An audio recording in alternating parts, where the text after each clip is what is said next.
Hello, everyone. Thank you for joining our webcast today. Let me just make sure I am full screen. All right, so thank you for tuning into today's webcast with Havas Media. My name is Zina Pagan, ARF's marketing manager, and I will be your moderator for today. Before we begin learning about the ways you can improve media activation and strategy, I will go over a few housekeeping items. For the best webcast experience, please keep yourself muted and your computer web camera turned off. Unfortunately, if you do turn on your cameras or unmute yourselves, I will have to disconnect your access to today's webcast as it can be disruptive. The audio will be streamed. This means that you will be able to hear us through your computer speakers. However, if you prefer to use a teleconference option, I will post the information in the chat box. Should you have any questions during the session today, please send me these using the chat box as well. The session will be recorded. If you would like to view the recorded event, it will be available on demand within 2 weeks from today. We are extending the conversation on social media. If you would like to join us, please use the hashtag ARFWebcast. If you're interested in hosting a webcast of your own, please contact me at zina@thearf.org. ARF does have a few events coming up. Today, we will feature our health and wellness event, where we will discuss the evolving consumer trends that are shaping the future of healthcare. The event will be held at the Lofts here in New York City. If you're interested, please let me know. The ARF's Leadership Lab is back for our summer session. Our 5th class is tomorrow and will run through September 8th with a graduation ceremony. The topic for this course will be centered around cross-platform measurement. Please check our website for further details on how to register. If you're interested in any one of these events or other ARF programs, please let me know and I would be happy to help you. And without further delay, I present to you Victor Davidson and Meg Glue, both from Havas Media. Victor and Meg, please take it away. Thank you, Zina. My name is Victor Davidson. I am the VP and Group Account Director at DBI Consulting within Havas Media. I lead the practice in North America. And essentially, our function is to work across the Havas network and help our clients with technology deployment, which can be anything from helping clients set up their site analytics tool, like Google Analytics, or to actually work with them on deploying and using a data management platform, or DMP. So that's me. I will turn it over to Meg.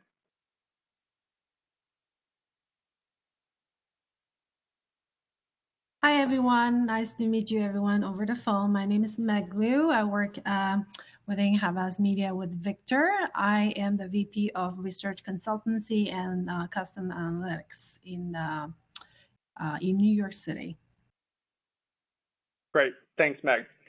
So I wanted to start with this quote by our CEO and chairman. So Yannick was being interviewed by some press, and he went on to give this talk about how important data is. And if any of you read the trades or are exposed to conference calls and conferences like I am, you hear a lot about data, and in particular, big data. It seems to be sort of the topic du jour of a lot of discussion.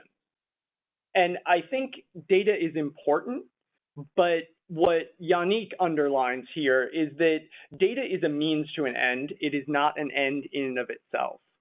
And so when we think about media design, which is the topic that I'm going to talk about today, it's how do we take data and bring it to what I think is an area that data has not really been used enough in, and how do we do it in an intelligent way? And I'm going to start by backing up a little bit. You know, data gets used a lot in the sort of marketing and advertising process. When you think about the planning phase of marketing, right, identifying who your target is, thinking about how you're going to speak to that target, how you're going to reach that target, there's an awful lot of data that's being used there, whether that's simply using Nielsen data to figure out which audience on TV highly indexes with who you want to be talking to, or whether it's more sophisticated uses in the digital space using, say, Epsilon data or Experian data to help you actually find a given set of individuals, whether that be a demographic target, behavioral target, etc. So there's lots of data used in the upfront planning process. There's also a lot of data that's being used in sort of the end of the advertising spectrum from a sort of measurement and reporting perspective, right? Whether that's reading out on gross GRPs in terms of TV delivery, or whether in the digital space, it's looking at ad server results to see who made it to your website or who actually purchased a product. However, where data isn't being used quite as much is in the middle there. And this is what I mean by media design, is how you actually get from a target that you want to talk to a media plan that actually shows how you're going to take your advertising into market. Currently, a lot of us deal with a sort of site-based approach to building a media plan. This is a sample selection of the partner list for one of Havas's clients. This is just a sample. The client that I pulled this from has over 120 different partners that they run with in any given year. Now, as you can imagine, this creates an awful lot of complexity. And to date, if any of you are like most of Havas's clients, the way a site is selected is very much driven by a mix of behavioral data or using data as well as intuition. And so when agencies are crafting a media plan, it is common for it to end up being this partner soup or this jigsaw puzzle of a bunch of different media partners, some of which are proven performers, some of which are test, but it can be very hard to create an overall theme to the way that these partners are presented. And that's the core challenge that we're trying to address in this conversation.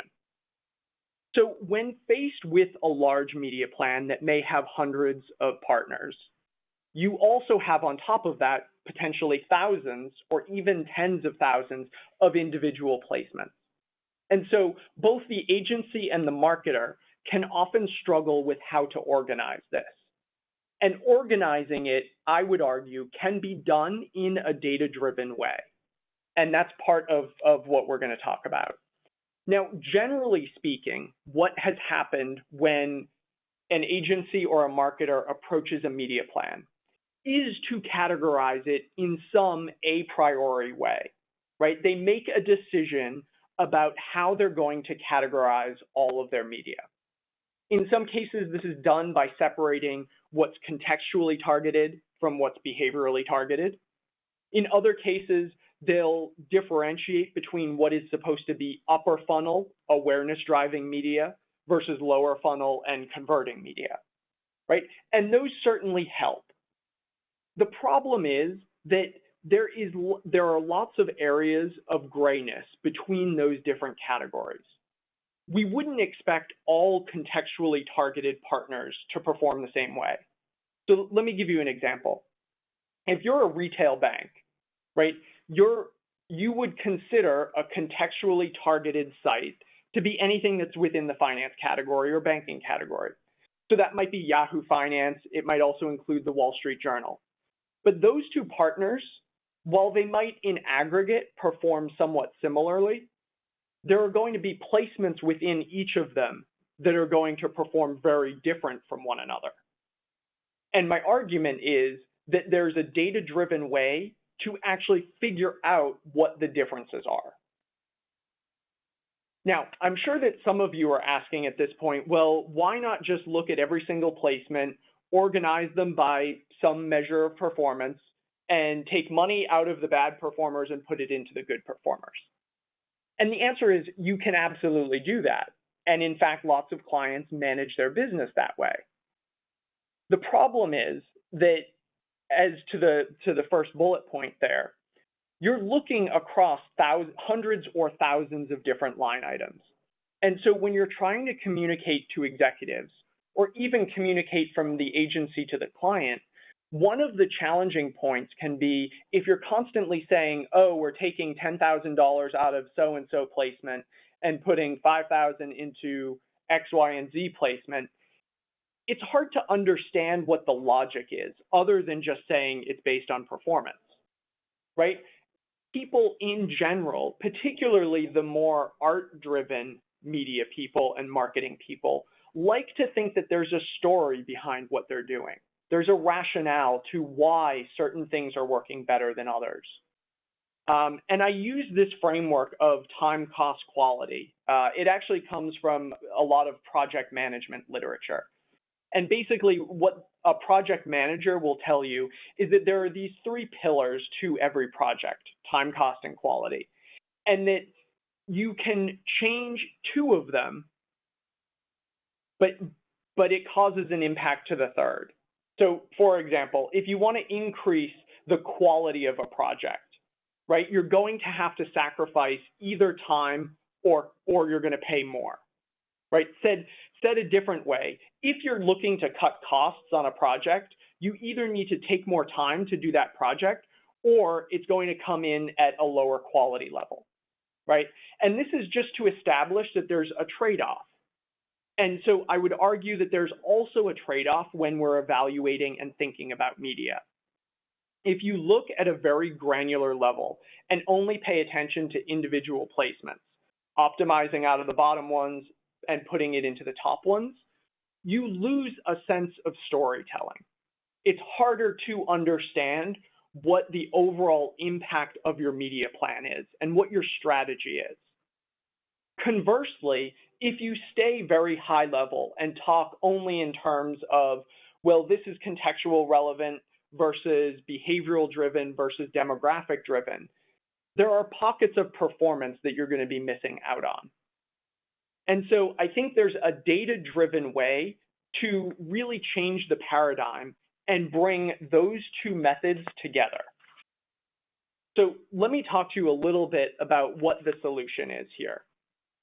So first, we're going to find a data-driven approach to organize our media so that we allow the data to tell us what these categories and pockets of media should look like.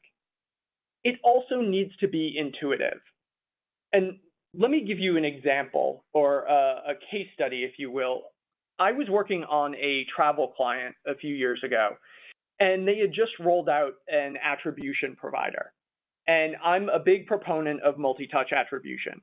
I think it does a lot to help you get more efficient with your media dollars and understand where performance is actually coming from.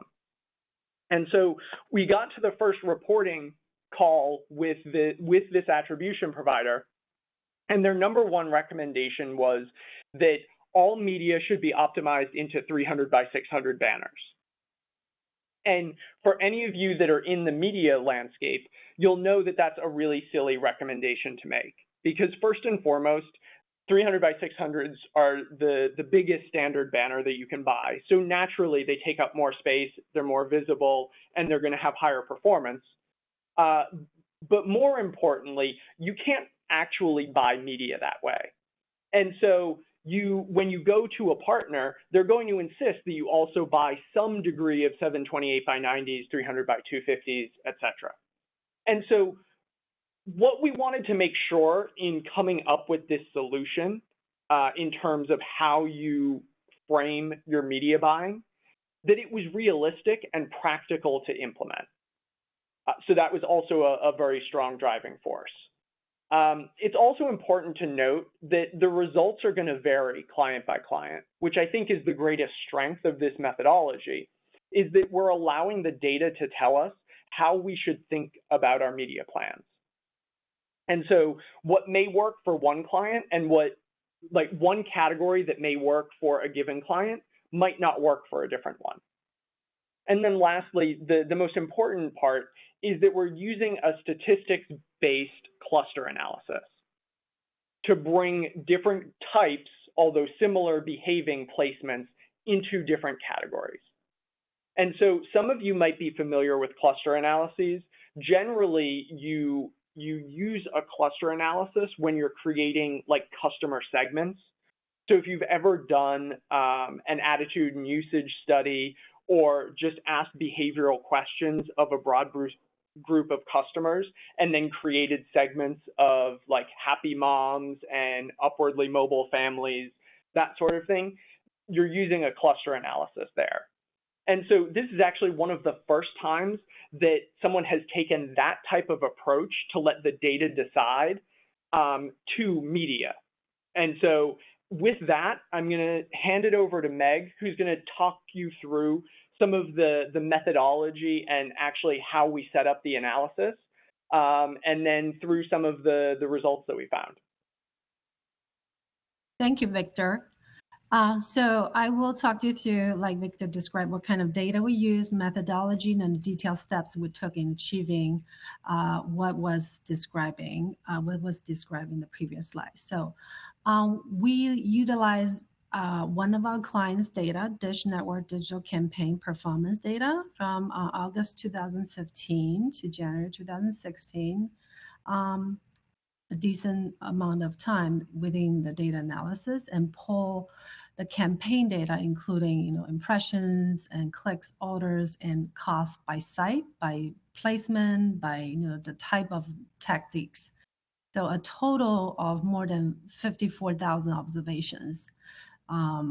It really gave a good, I would say, longitudinal and latitudinal view of the client's historical campaign across several KPIs. So as Victor mentioned, we leveraged cluster analysis and performed disjoint cluster analysis by measuring the distances from one or more variables, in this case 3 key metrics.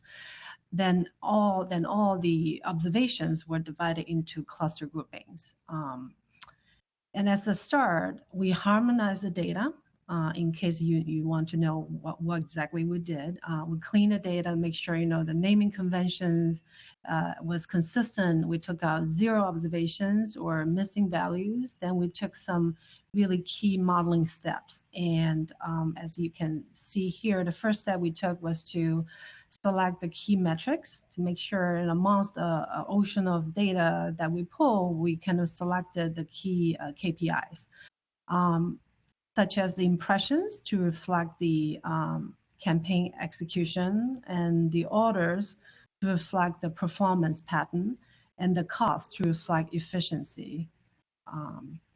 And then after that, we standardize all these key metrics by each observation, each by placement, by site, by each week. So the granularity for the analysis is by week. So every single data in the database is on the same scale. And following that, we ran correlations to make sure between these metrics there's no strong correlation. So we rule out the possibility of multicollinearity, as some of you may know, which might potentially mess up the clustering analysis. And finally, we ran the fast cluster, which is one of the clustering methods. And we went through iterations to achieve a very good clustering grouping, an ideal number of clusters. And on the chart on the left, you can see the chart kind of demonstrate is a visualization of the 9 clusters that we generated. And each color represents one cluster. And because we have 3 metrics, as I mentioned, impressions, orders, and costs, representing different facets or aspect of the campaign, the clusters are actually formed in a 3D format with not only X and Y, but X, Y, and Z axis. So Victor, would you mind showing us the 3D version of this chart? If you click on the link on the left-hand corner. Yeah, perfect. So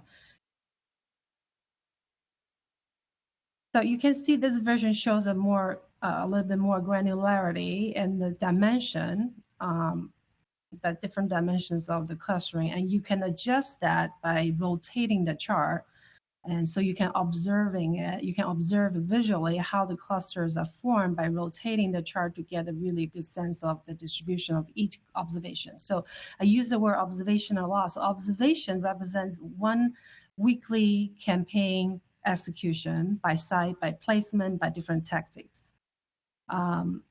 So we now get the clusters from the model. So what do we do next? How can we use the output? So if you flip to the next slide, thank you, Victor. So in order to really generate actionable insights or results, we need to integrate what we know about the business, what we know about the execution of different campaigns of the client with what the model results tells us. So we know that the model generated 9 clusters as a very good starting point based on statistical methods and the metrics. So now we overlaid the performance, the cost metrics, and the actual execution with the clustering grouping. And we're seeing that actually cluster 2, 4, and 9 are very sports-focused activities or campaigns with relatively high or higher cost per order. The CPO here stands for the cost per order. In the meantime, we're seeing that cluster 3 and 8 are Spanish or social campaigns with higher efficiency. And also clusters 5 and 7 are purely mobile driven or mobile related campaign. So as a result, we finalize our cluster analysis, not just taking what the system or the model produces, but we kind of integrate it with what we know about the client, the campaign, the execution, and then we kind of regroup the clusters by kind of grouping the relevant groupings together, for future planning and tracking purpose. So as you see in this grid, highlighted in the kind of a green box, cluster 1 is a scale-based media kind of driven cluster, and probably was aiming to generate mass awareness. And the newly grouped cluster 2 is definitely sports placements or campaigns that are quite expensive. And newly grouped cluster 3 is Spanish or social initiatives. Newly grouped cluster 4 is mobile execution. And cluster 5 is filled with retargeting, media campaigns and executions. So using the cluster analysis, it definitely produced a very good starting point to analyze the data and organize the data in a very good way. Plus what we know, as the planners and we work together with the knowledge with the client, we're able to identify very distinct patterns across historical campaign performance and cost structures, so we are able to organize the data in a more meaningful way for future planning. Yeah, and back to you, Victor. Meg, yeah, and I think the one thing that I would add here is that the analysis didn't include the description of the placements. So, for example, when the model put together all of the different mobile placements, it didn't know in advance that they were mobile.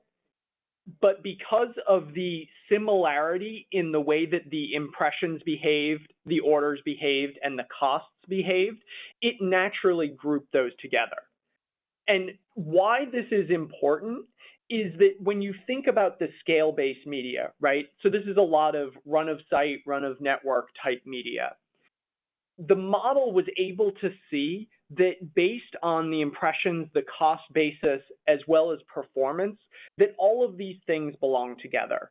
And so what this allows us to do is, number one, say that this is a data-driven way to approach your media plan.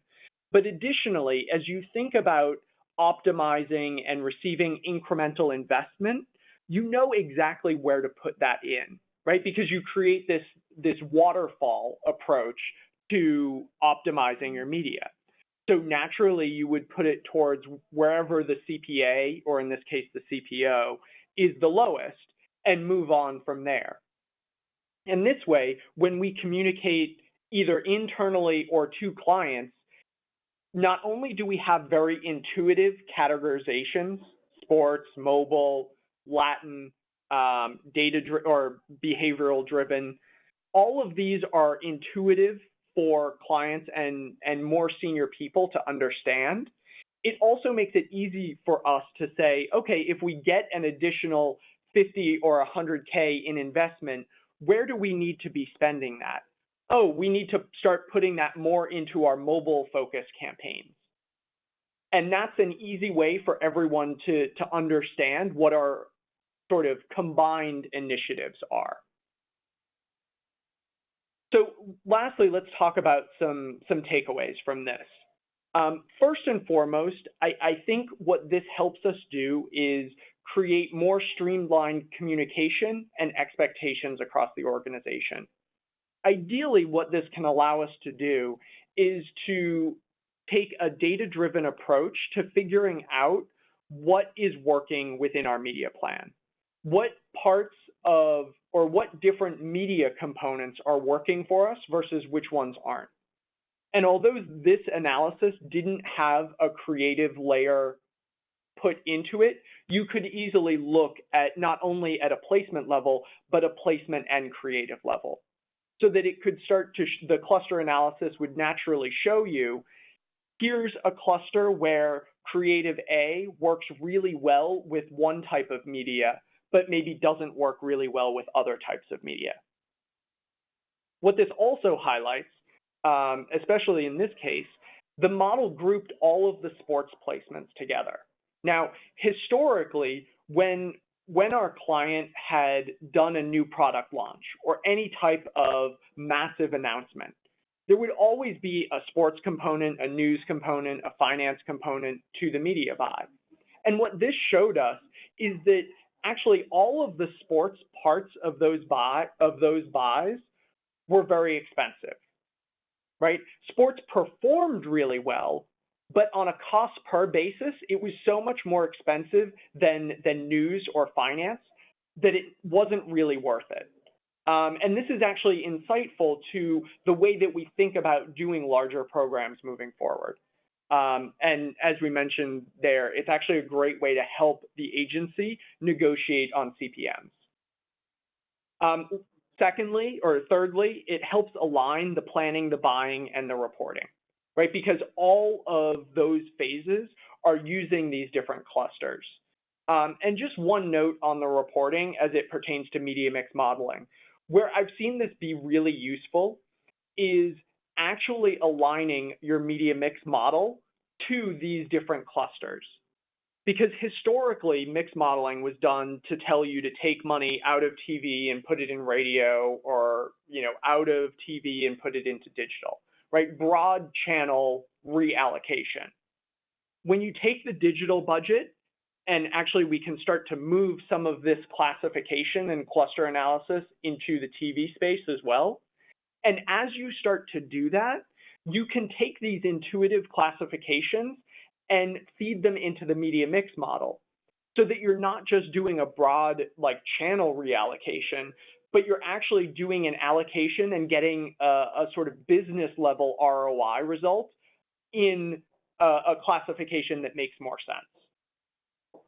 And then lastly, it just helps move away from a very site-focused type of optimization and media buying. And I think that, one of the more eye-opening things for me being a technical as well as analytical person is that even when a site is performing poorly, there's often one or two placements within that site that are performing well. And doing a cluster analysis like this actually helps separate that out, as well as gives you, whether it be the agency or the marketer, some added context as to what is actually working for your business, and helps you also tell a better story. And so with that, I'm going to end my part of the presentation and open it up for questions.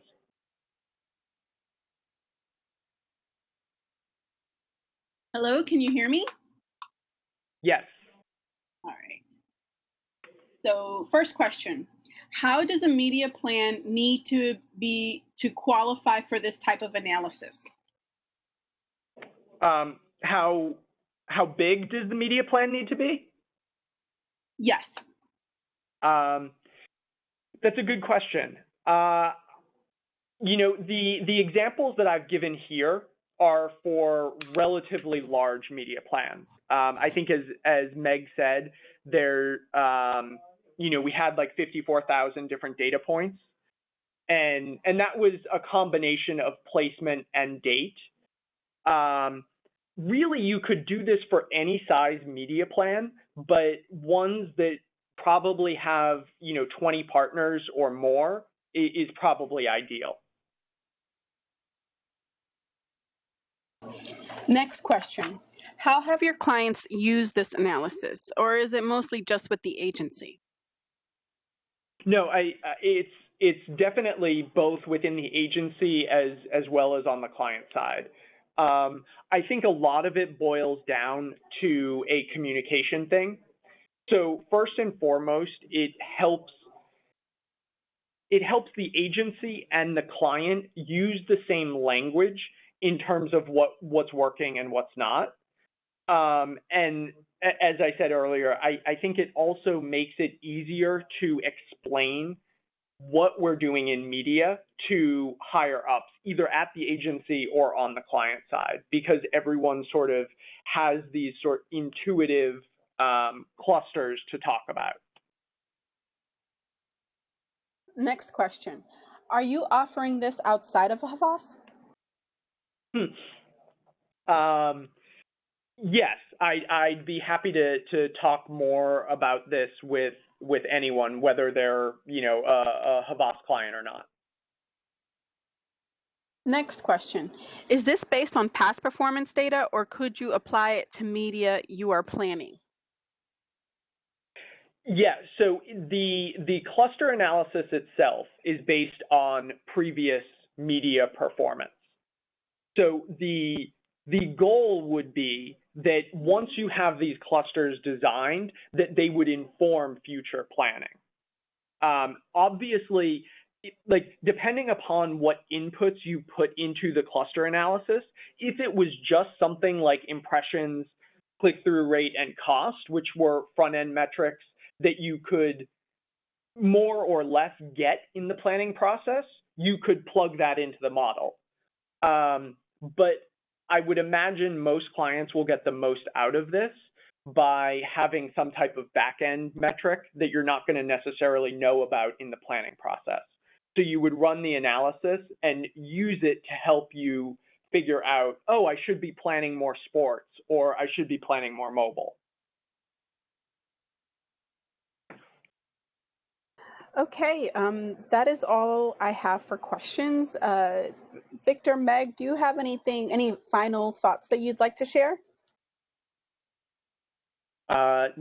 No, but thank you all for listening, and I believe, Zena, you'll share my contact information, and so people are more than welcome to reach out to me if they have questions. Yes, if anybody has any questions that they might have forgotten to ask today or just want to continue the conversation offline, please send me a note at zena@thearf.org. That's ZENA@THEARF.org. And I'd be happy to help move that along. Thank you, everyone, for joining our webcast today. Special thanks to Havas Media for taking the time to present their study with the ARF to our lunchtime crowd. And I hope that everybody can join us for our next webcast next week. And that will be with TNS. Thank you, everybody. Have a great day, and I'll see you next time. Thank you. Thank you. Bye. Thank you.